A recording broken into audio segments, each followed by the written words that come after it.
You ever been in a conversation where the other person was just so certain, so completely convinced of what they were saying that you started to doubt yourself instead of them?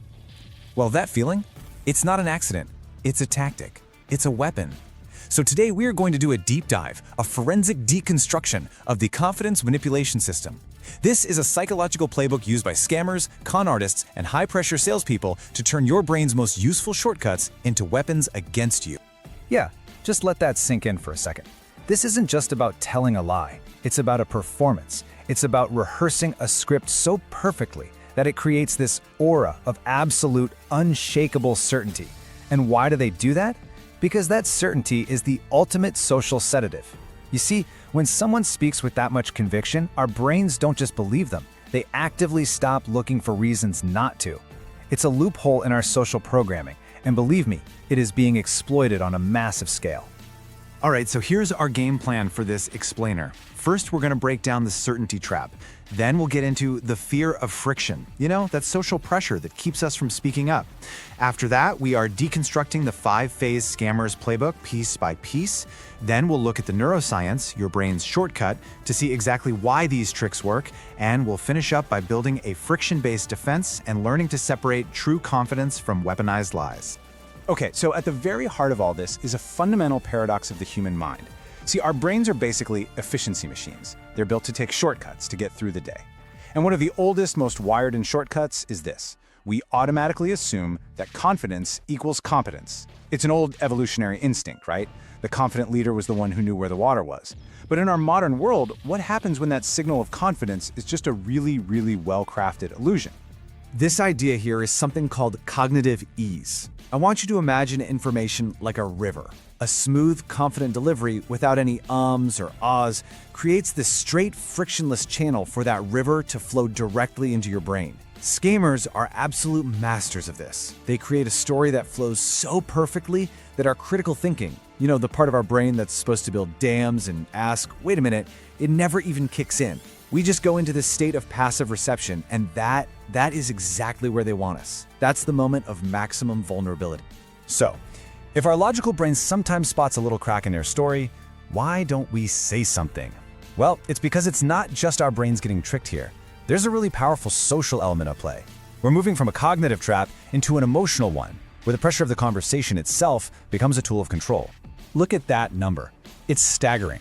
That's how much is lost every year just to tech support and investment fraud. But the real story isn't the money, it's the method. The common thread in almost all of these cases isn't some brilliant computer hack. It's brilliant psychological warfare waged over a phone line. The weapon is a human voice that is so calm, so authoritative, that it makes you feel like you're the one who's confused, that your doubt is the mistake. And this is the million-dollar question, isn't it? It's not because people are foolish or greedy. It's because we are profoundly social creatures, hardwired over thousands of years to seek harmony and avoid conflict. We just don't like being rude. We don't like creating awkward situations. And scammers, they don't just understand this, they build their entire strategy around it. They literally weaponize our own politeness against us. This right here, this is the internal tug-of-war that happens. Your logical brain, your prefrontal cortex, is whispering, hang on, this feels off. I should just hang up and call the bank myself. But your social brain, your limbic system, is screaming, don't be difficult. This person is an authority figure. You'll look like a complete idiot if you question them. The scammer is placing a very calculated bet that your fear of social awkwardness will be stronger than your instinct for self-preservation. And tragically, a lot of the time, they win that. Okay, let's open the playbook. You need to understand, this is not improvisation. It's a deliberate, field-tested, 5-phase criminal strategy. It's called the Status Mimicry system because its only function is to fake authority, to get you to comply immediately. Think of this as a script, not for a conversation, but for a psychological takedown. These are the 5 acts of the play. First up is the status anchor, where they establish instant authority.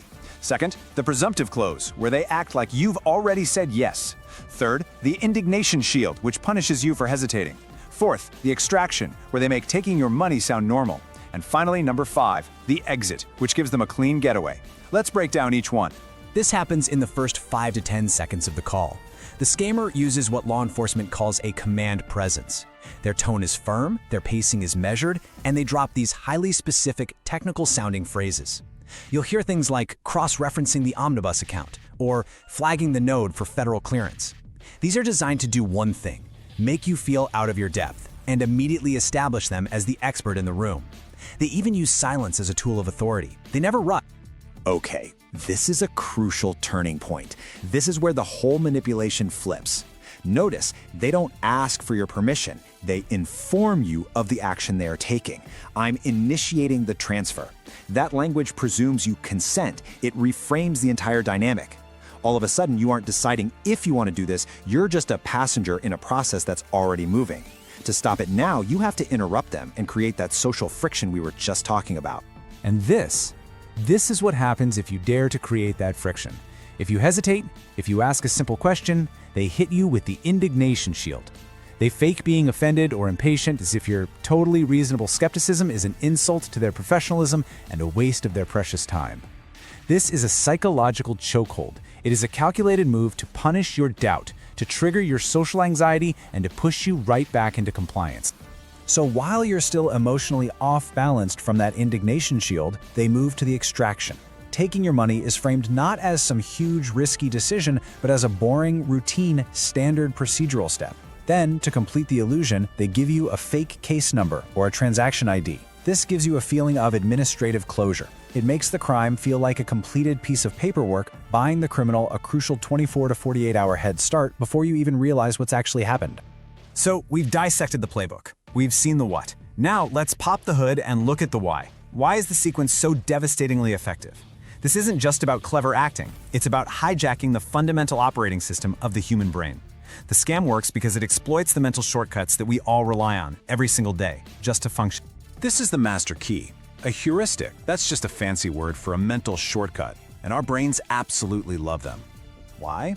Because deep analysis and skepticism, while they're metabolically expensive, they burn a lot of cognitive energy.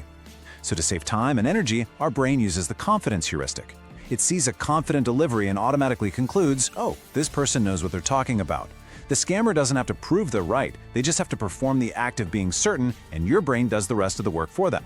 That command presence from phase 1, it's designed specifically to trigger this powerful, deeply ingrained bias. I mean, from the moment we're born, we're taught to trust authority figures, parents, teachers, doctors, officials. So when someone mimics the language, the tone, and the confidence of authority, our brain just instinctively defers to them. We automatically give their words more weight and accuracy without a shred of actual evidence. And this slide shows us exactly what's happening inside our heads during this process. Brain scan studies have shown that when we think we're in the presence of an expert or authority figure, the part of our brain responsible for critical thought and skepticism, the prefrontal cortex, it literally quiets down. It becomes less active. So the scammer's performance isn't just persuading you, it's chemically and electrically suppressing your ability to doubt them. You are being neurologically disarmed. Okay, we have deconstructed the trap, and we've analyzed the psychology. Now for the most important part, how to break it. The answer isn't to become some hardened cynic, but to become a cool-headed strategist. Empowerment comes from knowing their playbook and having your own counter-playbook ready to go. So let's get into some practical, powerful strategies you can use to protect yourself. The scammer's entire strategy depends on a smooth, uninterrupted, frictionless process. It needs momentum to work. Your defense, therefore, is to introduce friction, deliberately, strategically. You have to break their script, you have to slow down the interaction, and you have to take back control of the tempo. Your job is to become the grit in their perfectly oiled machine. Before you can defend, you have to detect. So here are the 4 key red flags to look for. First, unearned certainty. They are 100% sure about a complex situation they just heard about seconds ago. Real experts have doubts. Second, the no-filler script. They sound too perfect. Real professionals pause. They say, let me double check that. Scammers never do. Third, that manufactured urgency. Everything has to happen right now. And fourth, the biggest tell of all, punishment for questions. The second they get offended by your questions, you are talking to a criminal. Game over. Here is your 4-step defense protocol. It is simple and it is effective.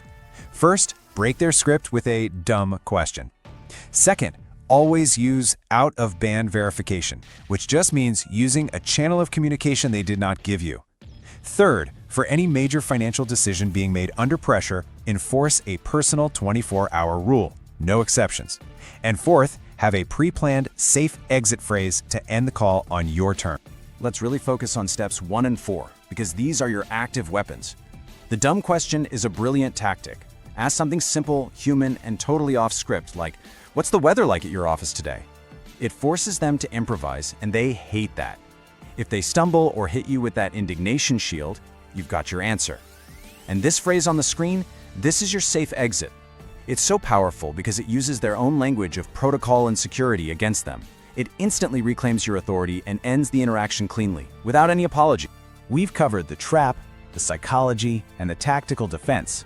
So, what's the single most important principle we can take away from all of this? Well, it's about fundamentally reframing our relationship with the idea of confidence itself. So let's put it all together. The scam is confidence manipulation. The system they use to pull it off is status mimicry. The psychology it exploits is your brain's default shortcut, the confidence heuristic, which gets amplified by our authority bias. And the protective principle, your defense, is to introduce strategic friction. The core lesson here is this: confidence is a performance of certainty, not proof of it. You have to train yourself to value the data, not the delivery. And here is the single most important thing to remember. A legitimate professional, a real expert with the truth on their side, welcomes questions. They expect them. They understand that verifying something is a sign of diligence, not distrust. The only person who gets threatened by your skepticism is the person with a rehearsed lie to protect. So the next time you feel that social pressure, that fear of being rude for asking a simple question, just remember this: the moment you feel embarrassed to ask is the very moment you absolutely must.